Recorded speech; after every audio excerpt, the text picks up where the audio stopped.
तो जैसा स्टूडेंट मैंने पहले भी आपको बताया है कि मेरा चैनल बीपीएससी से कनेक्टेड होता है। बीपीएससी जो आने वाले 67 होने वाली है, उसके लिए जो स्टूडेंट बीपीएससी में अपना एम ढूंढते हैं और जो उस प्रिपरेशन में लगे हैं ताकि बीपीएससी को क्रैक करके अपना एम पूरा कर पाएँ, उस स्टूडेंट के लिए, उन सभी स्टूडेंटों के लिए जो कम टाइम होने के बावजूद भी अपने प्रैक्टिस सेट को कंटिन्यू रखे हैं और वो चाहते हैं कि फिर से एक बार रिवीजन हो जाए और प्रैक्टिस सेट कंटिन्यू करते रहें, उन सारे स्टूडेंट के लिए मैंने ये प्रैक्टिस सेट जो बीपीएससी के पुराने पेपर है, ये 66 बीपीएससी पेपर का मैं ऑलरेडी 2 प्रैक्टिस सेट बना चुका हूँ, ये तीसरा है। मैं हर सेट में 15 से 20 क्वेश्चन लेता हूँ, क्योंकि ज़्यादा लंबा वीडियो बना के मैं कोई फ़ायदा तो है नहीं। तो मैं 15 से 20 क्वेश्चन को लेता हूँ, फिर उसका डिस्क्रिप्शन देता हूँ। 15 से 20 क्वेश्चन में आपको सिर्फ एक पार्ट मिलेगी जिसमें आपको 15 से 20 क्वेश्चन होगा, उसमें थोड़ा डिस्क्रिप्शन होगा। फिर एक डिस्क्रिप्शन होगा उसी का जिसके जो स्टूडेंट को मान लीजिए सेट नंबर 1 से कुछ क्वेश्चन में डिस्क्रिप्शन जानना है, तो वो सेट 1 का डिस्क्रिप्शन पढ़ के अपना कंप्लीट कर सकता है।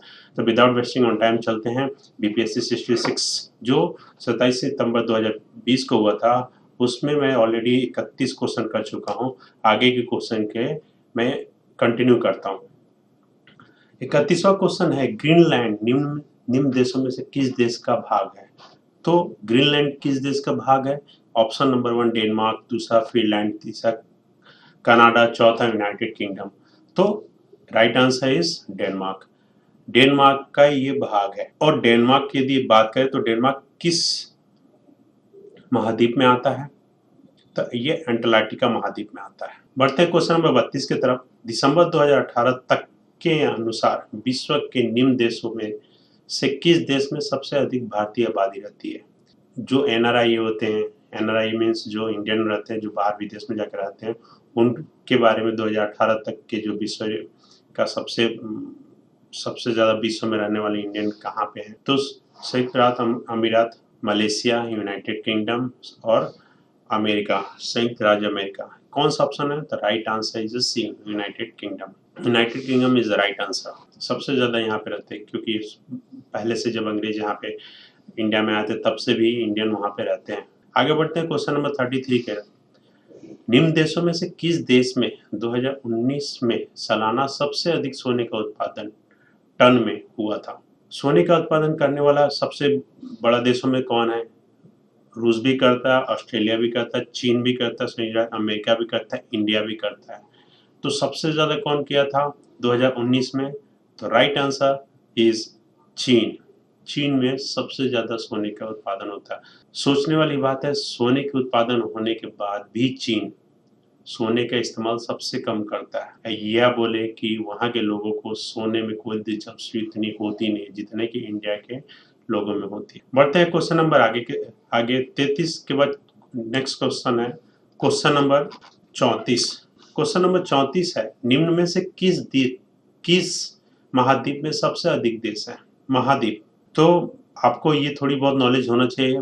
जो यहाँ पे ऑप्शन दिया है, ए यूरोप, दूसरा एशिया, तीसरा अफ्रीका, चौथा उत्तरी अमेरिका, तो सब में लगभग कुछ ना कुछ अंतर है। बट यदि सबसे ज्यादा पूछ रहा है तो सबसे ज्यादा अफ्रीका महाद्वीप में। इस पे जो क्वेश्चन पे टिक लगाया हुआ है बी सी, ये क्वेश्चन को जब मैंने डाउनलोड किया था तब के लोगों ने जो अपना आंसर लिया था, टिक किया था, वो अपलोडेड है।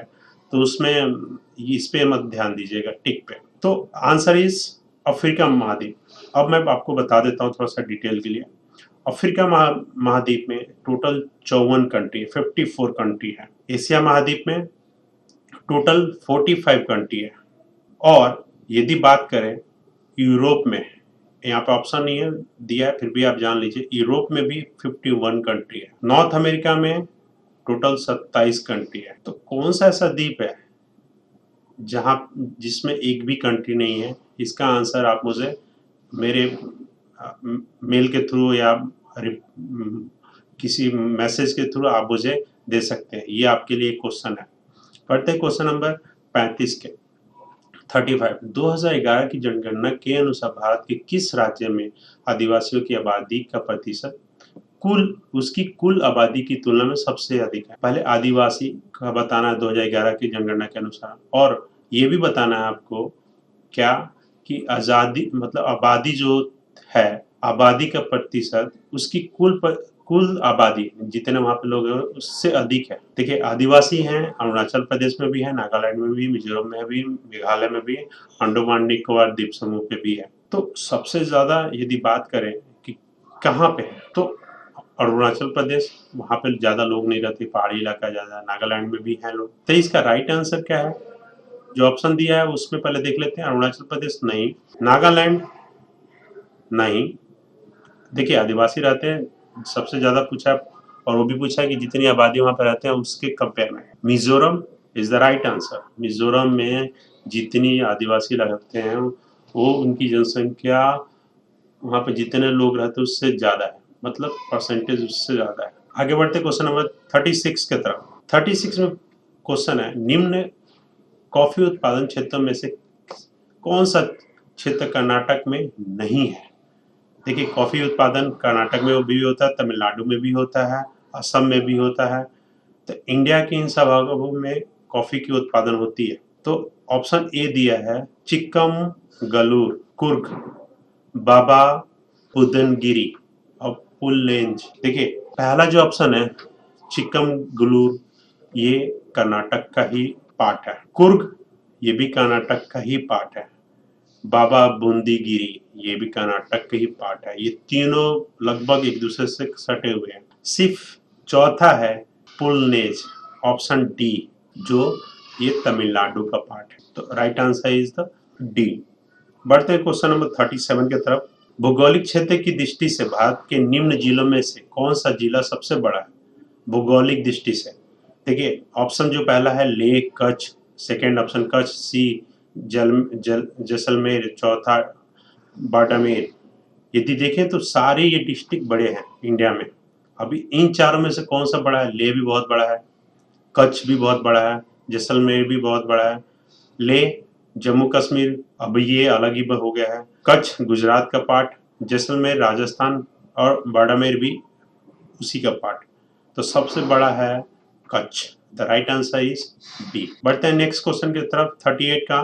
भारत के किस राज्य में वन्य जीव अभ्यारण्य सबसे अधिक संख्या में है? वन्य जीव अभ्यारण्य क्वेश्चन का जो ऑप्शन है, पहला ए कर्नाटक, दूसरा तमिलनाडु, तीसरा मध्य प्रदेश और चौथा मध्य प्रदेश। देखिए सारे जो ऑप्शन है उसमें वन्य जीव अभ्यारण्य है। सबसे ज्यादा यदि इंडिया में बात किया जाए यूनियन टेरिटरी लेके, तो सबसे ज्यादा अंडमान निकोबार में है वन्य जीव अभ्यारण्य। और कितने हैं? तो टोटल 9 है अंडमान निकोबार में। और यदि स्टेट की बात किया जाए तो सबसे ज्यादा है महाराष्ट्र में। इस चीज को ध्यान रखिएगा, एक करंट अफेयर में भी क्वेश्चन पूछा जा सकता है। बढ़ते हैं क्वेश्चन नंबर 39 की तरफ।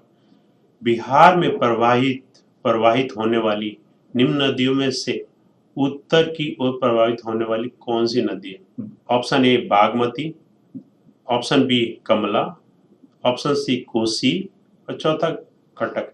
ये इजी क्वेश्चन है और सबको पता होगा, तो इस पे ज्यादा टाइम नहीं वेस्ट करते हैं। तो राइट आंसर क्या होगा इसमें? राइट आंसर क्या होगा? तो राइट आंसर जो भी इसमें से ऑप्शन दिया है कोई भी नहीं होगा, क्योंकि ये सारी नदियां उत्तर की ओर प्रवाहित नहीं होती है, उत्तर से दक्षिण होती है। कोई भी ऐसी नदी नहीं है जो ऑप्शन में दी है वो उत्तर की तरफ प्रभावित होता है। इसका आंसर राइट आंसर इज ई, उपयुक्त में से कोई नहीं। बढ़ते क्वेश्चन नंबर 40 की तरफ। निम्न हिमालय पर्वत श्रेणी में से किस पर्वत श्रेणी को अटल टनल पार करती है? अटल टनल पार करती है पर्वत श्रेणी को। अटल टनल ये इंडिया का है और वो एक टनल है जिसको मतलब वो अटल टनल उसको पार करती है, उस पर्वत श्रेणी को पार करती है। जास्कर नहीं, ये जास्कर अक्षाई चीन के पार्ट में भी आता है। पश्चिमी पीर पंजाल नहीं, पश्चिमी ये भी किस तरफ आ जाएगी आपको, किधर आ जाएगी? ये भी आ जाएगी आपको पाकिस्तान, अक्षय पाकिस्तान की तरफ। लद्दाख नहीं, पूर्वी Pir Panjal. The right answer is पूर्वी पीर पंजाल, जो ऑप्शन है इज द राइट आंसर, क्योंकि यहीं पे अक्षाई चीन है जहां से ये पर्वत श्रेणी अटल टनल पार करती है। बढ़ते हैं नेक्स्ट क्वेश्चन की तरफ। क्वेश्चन नंबर 41, विधि का नियम या कानून का अधिराज्य का मतलब क्या है? विधि का नियम या कानून का अधिराज्य का मतलब क्या है? तो विधि का नियम मतलब अपने कानून का रूल, और कानून का अधिराज्य का क्या मतलब? तो जो ऑप्शन दिया है उसको देखते हैं एक बार। सभी के लिए एक कानून और सभी के लिए एक न्यायतंत्र। ऑप्शन बी, सभी के लिए एक कानून और सभी के लिए एक राज्य। ऑप्शन सी, सभी के लिए एक राज्य और सभी के लिए एक न्यायतंत्र। ऑप्शन डी, एक के लिए सभी कानून और सभी के लिए एक न्यायतंत्र। और ऑप्शन ई, उपरोक्त में से कोई भी नहीं। तो जैसा हम सभी जानते हैं, हम इंडिया का जो कानून है, कानून व्यवस्था है या विधि का नियम है, वो सभी के लिए एक कानून और सभी के लिए एक न्यायतंत्र है। हमारा सिमिलर है सबके लिए। तो राइट आंसर इज ए। बढ़ते हैं क्वेश्चन नंबर 42 की तरफ। पंचायती राज संख्याओं को 29 कार्यों की सूची किस अनुच्छेद के तहत दी गई है? जो पंचायती राज है उसमें जितनी संस्थाएं हैं, संस्थाओं को 29 कार्यों की सूची किस अनुच्छेद के तहत आती है? अनुच्छेद 243H। देखिए, पंचायती राज का अनुच्छेद जितने भी है, मतलब इंडिया के कानून के अंतर्गत जो 243 के अंतर्गत ही आता है।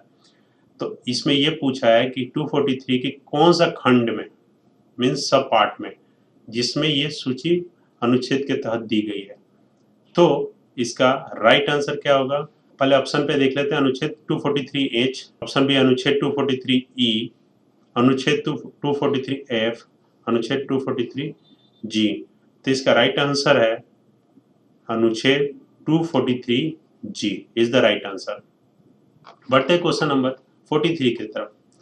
नागरिकता संशोधन कानून कब पारित हुआ था? इसमें बहुत बवाल भी हुई थी।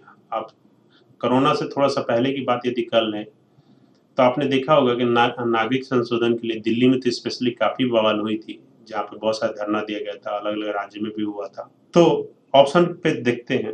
11 सितंबर 2018 पारित होने का डेट पूछ रहा है।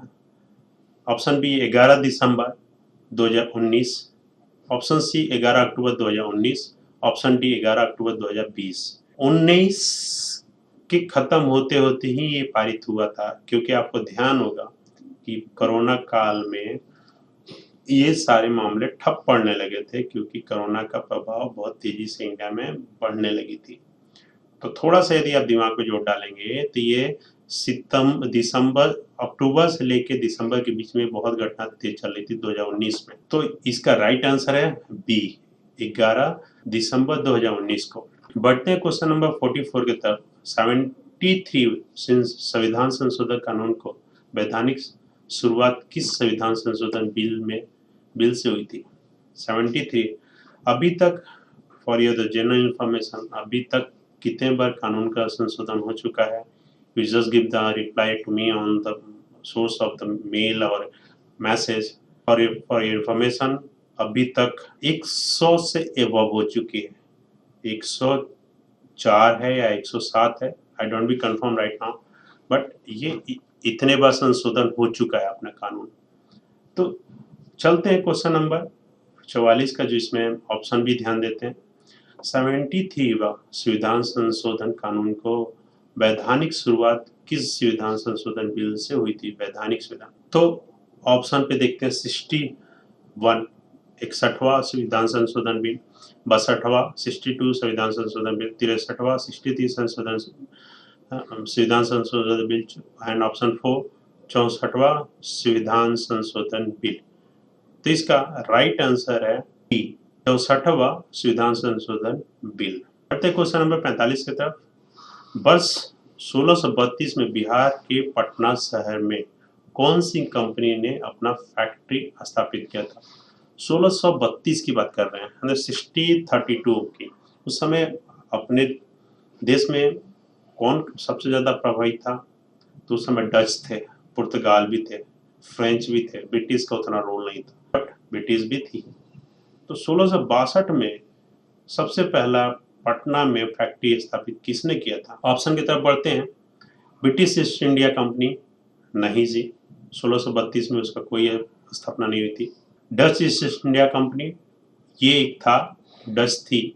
पुर्तगाल ईस्ट इंडिया कंपनी ये भी थी, बट इसने पटना में कोई स्थापित नहीं किया था। और फ्रेंच ईस्ट इंडिया कंपनी ये भी थी, बट 1632 में इसने कोई स्थापना नहीं की थी किसी भी कंपनी, किसी भी फैक्ट्री की। The right answer is the Dutch east India company. Next question 46, निम्न में से कौन सा विकेंद्रीकरण का वैशिष्ट नहीं है? विकेंद्रीकरण, बढ़ते हैं विकेंद्रीकरण के ऑप्शन जो दिया है।